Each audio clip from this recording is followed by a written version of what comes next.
Marlène, Marco et Jean-Claude sont heureux de te présenter. Qui couche avec sa sœur. Nous avons deux références.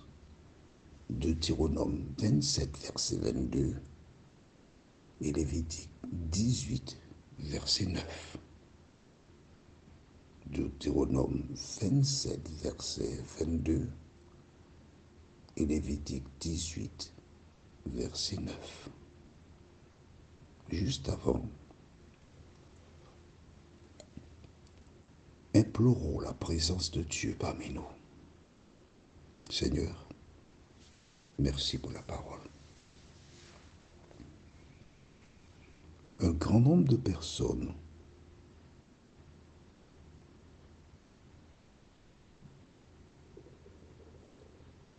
connaissant des règles de vie ont aujourd'hui des références bibliques qui confirment l'attitude que nous devons avoir. Seigneur, merci pour la parole. Merci pour la Bible que tu as mis à notre disposition. Et tandis que nous découvrons ces vérités, nous comprenons mieux pourquoi dans Somme 119, verset 9, nous pouvons lire « Comment le jeune homme rendra-t-il pur son sentier en se dirigeant d'après ta parole ?» Seigneur, merci pour la parole. Merci de nous aider à la lire, à l'étudier, à la mettre en pratique. Merci de nous aider à faire le bon choix, car souvent nous sommes tiraillés entre le sport, les documentaires,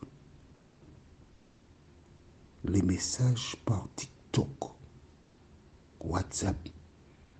Et il y a tant de choses autour de nous que nous n'avons pas le temps pour lire la parole. Seigneur, nous te demandons pardon.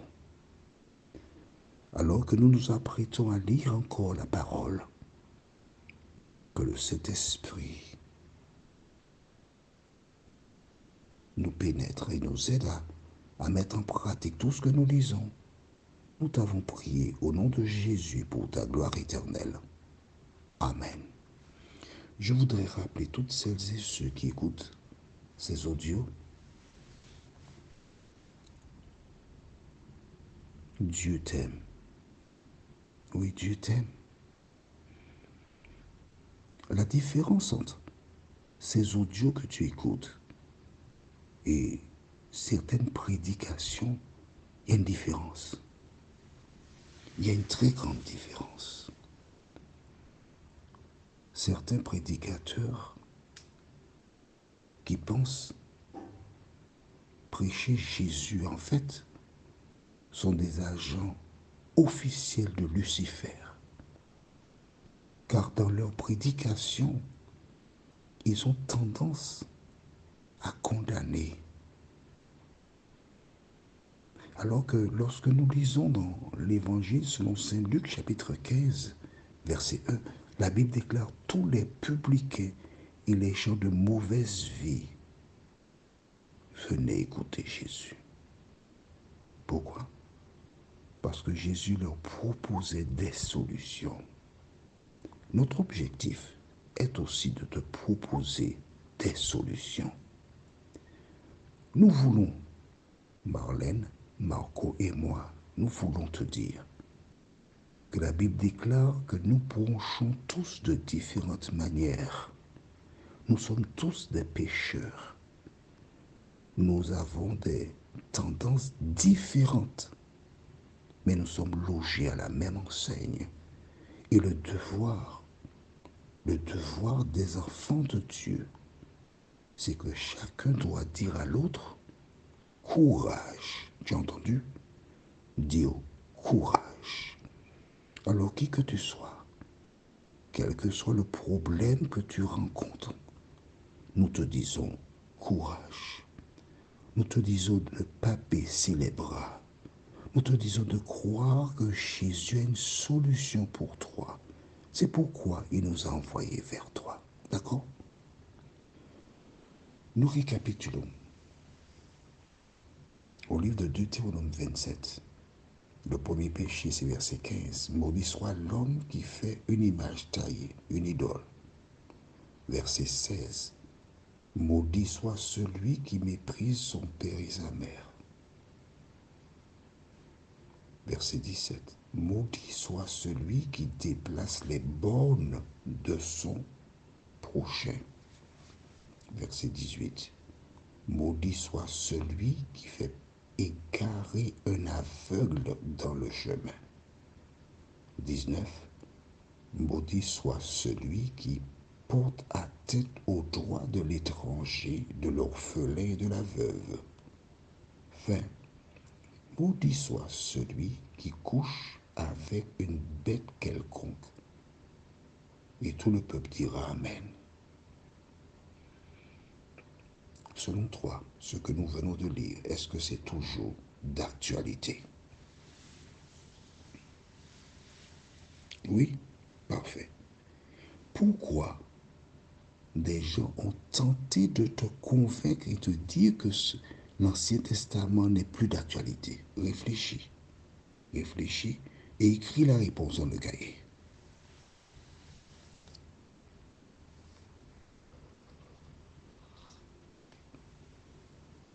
C'est bon, tu as écrit la réponse?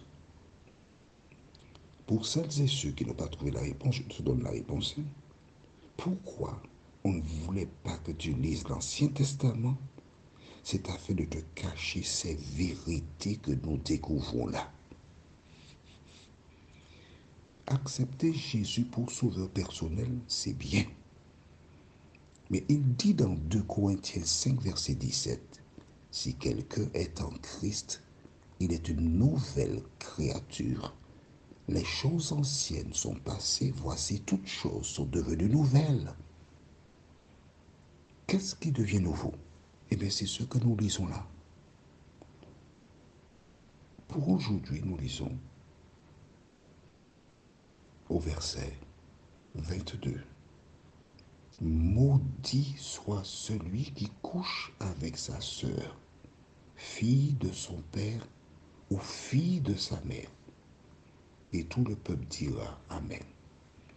C'est-à-dire demi-sœur, fille de son père. Donc le père a eu une fille avec quelqu'un, une dame. Ou encore, sa maman a eu un enfant avec un monsieur avant de rencontrer son papa. Donc c'est la fille de sa maman. L'occasion est intéressante. Il n'a pas d'effort à effectuer pour courtiser puisque sa sœur est dans la même maison. Et je pense à une jeune femme qui avait un frère plus âgé et était scolarisé. Quand elle rentre à la maison, son frère était seul à la maison. Il a commencé à l'initier par des jeux intimes jusqu'au jour où il est passé à l'acte.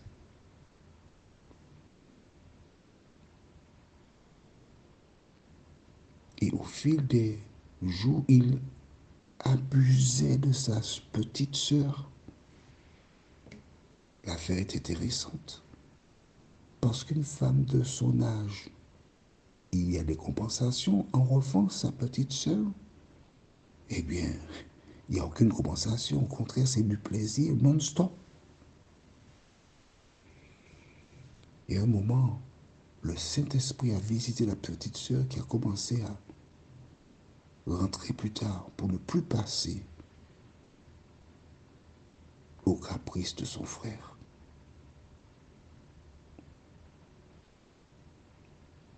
Et elle a connu d'autres garçons. Elle a une certaine stabilité émotionnelle à cause de cela. Certaines personnes la traitent de prostituée.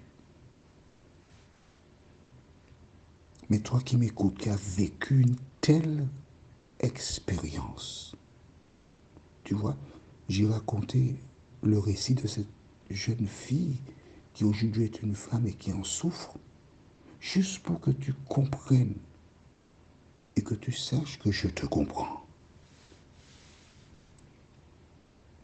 Certaines vivent cela comme un affront.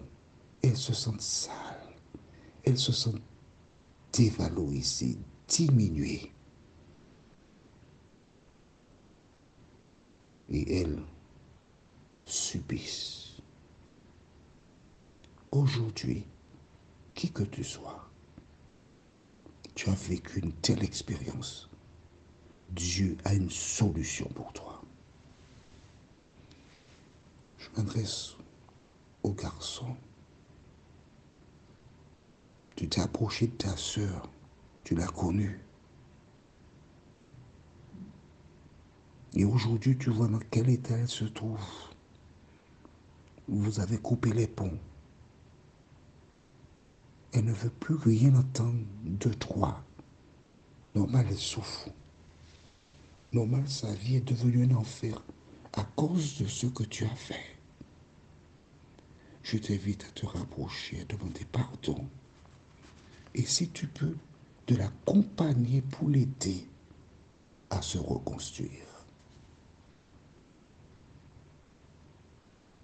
Allons dans le livre de Lévitique chapitre 18. Et nous lisons le verset 9. Tu ne découvriras point la nudité de ta sœur, fille de ton père ou fille de ta mère, née dans la maison ou née hors de la maison. Quel que soit le lieu, tu ne dois pas découvrir.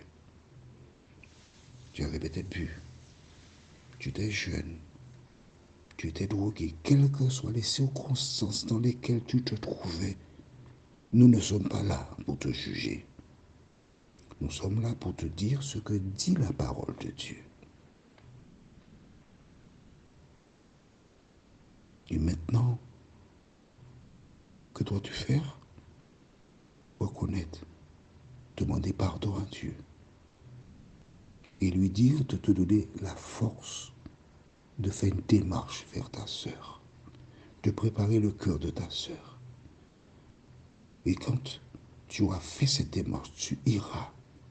L'Éternel s'occupera du reste. Prions. Notre Seigneur, notre Dieu, ce que tu désires, ce n'est pas la mort de l'homme, mais qu'il change de conduite et qu'il vive.